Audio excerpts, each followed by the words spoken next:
Salut la grenouille, bienvenue pour le 3e épisode sur l'orientation. Aujourd'hui on aborde le compas.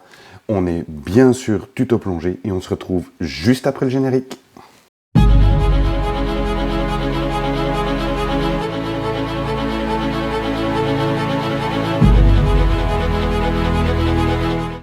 J'avais pas prévu de faire un épisode complet sur cet objet, mais en cherchant des informations sur l'orientation sur les différents forums, je me suis rendu compte qu'il y avait un petit peu tout et n'importe quoi qui était dit sur ceci. Alors, en plongée, on utilise bel et bien un compas, ceci, et non une boussole. Au cours de cet épisode, on va s'efforcer de faire la différence entre compas et boussole et voir où sont les différences. Et tout à la fin de la vidéo, je vous montrerai le système de fixation que moi j'ai choisi pour emporter mon compas sous l'eau, qui me semble le plus efficace et le plus adapté. Mais ça ne reste que mon propre avis. Je remercie également Faisal qui m'a fourni toutes les images qui illustrent cette vidéo. Vous retrouverez un lien vers son site internet dans le descriptif de la vidéo. Allez, on passe sur l'écran. Maintenant que vous savez tous que sous l'eau on utilise un compas et non une boussole, voyons ensemble comment on peut les différencier. Vous allez très rapidement comprendre pourquoi on confond compas et boussole. C'est pas compliqué, ils ont des éléments qui se ressemblent, qui sont similaires, et ils ont tous les deux, en quelque sorte, la même fonction, c'est nous indiquer une direction. Les éléments similaires, ils ont tous les deux une couronne graduée. Sur le compas, elle est mobile, et sur la boussole, elle est fixe, généralement imprimée dans le fond du cadran. Deuxième élément, sur le compas, il y a un plateau mobile qui se déplace à l'aide du magnétisme. Quant à la boussole, c'est une aiguille qui est mobile. Ils ont tous les deux une rouse des vents. Sur le compas, il y a la rose des vents qui est imprimée sur le plateau mobile. Sur la boussole, la rose des vents est imprimée et elle est fixe dans le fond de la boussole. Pour vraiment faire la différence entre les deux, le compas a une rose des vents mobile s'orientant dans un cadre fixe, tandis que la boussole a une aiguille mobile s'orientant sur une rose des vents qui, elle, est fixe. Et voilà différents modèles de compas où on remarque bien que c'est le plateau dans son entièreté qui se déplace dans le fond du compas. Différents systèmes de fixation. Je vous rappelle qu'à la fin de la vidéo, je vous donnerai le système que moi j'utilise pour emporter mon compas sous l'eau. Ça n'engage que moi, mais si ça peut vous aider. Voici quelques différents modèles de boussole. On voit bien que l'aiguille est mobile et sur un cadre fixe. Le cadran avec les indications de la rose des vents est bel et bien fixe dans le fond de la boussole et il n'y a que l'aiguille qui se déplace. Allez, le moment est venu d'observer notre compas d'un petit peu plus près. Maintenant qu'on sait que ça s'appelle un compas et non une boussole, n'hésitez pas à prendre le vôtre en main.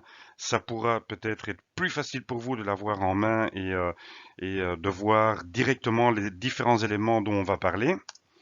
La première chose, c'est la ligne de foi qui est un petit trait, généralement rouge, qui est dessiné sur la vitre supérieure du compas.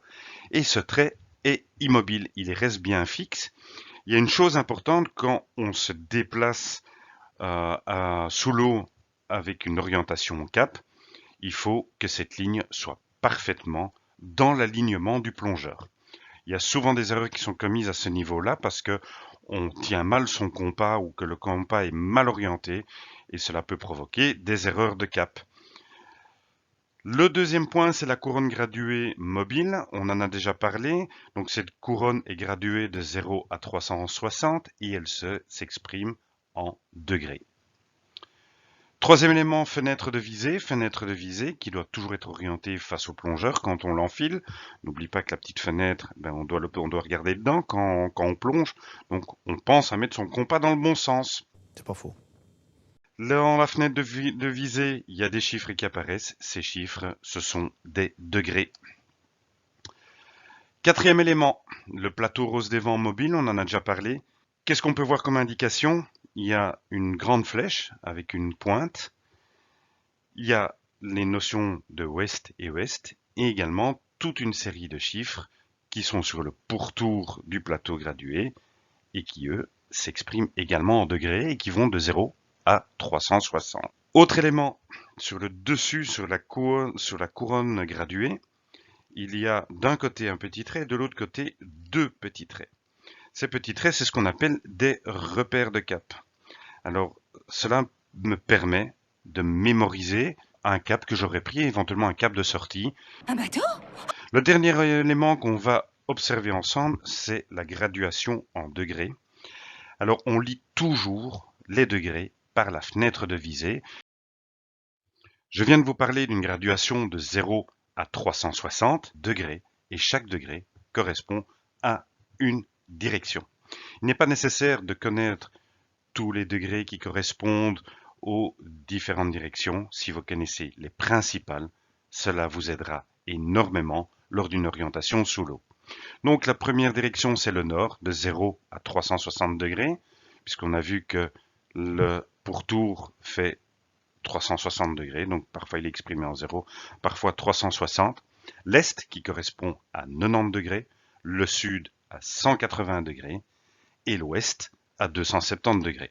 Attention, selon la version de votre compas, l'ouest peut être exprimé soit par un O, soit par un W.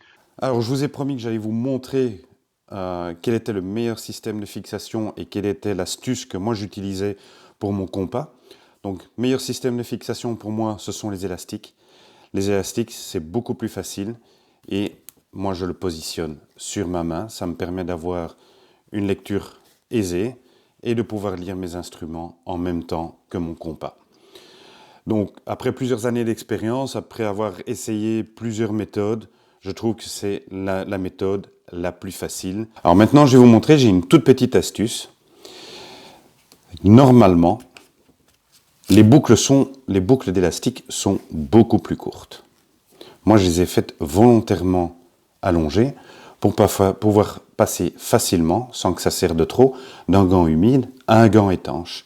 Et tout simplement, quand je n'ai pas besoin de la longueur totale, je refais passer la boucle par-dessus le compas. Et du coup, mes élastiques sont adaptés à un gant humide. Voilà, donc ça c'était le petit truc que je vous avais promis en début de vidéo. Nous sommes arrivés au terme de ce 3e épisode sur l'orientation.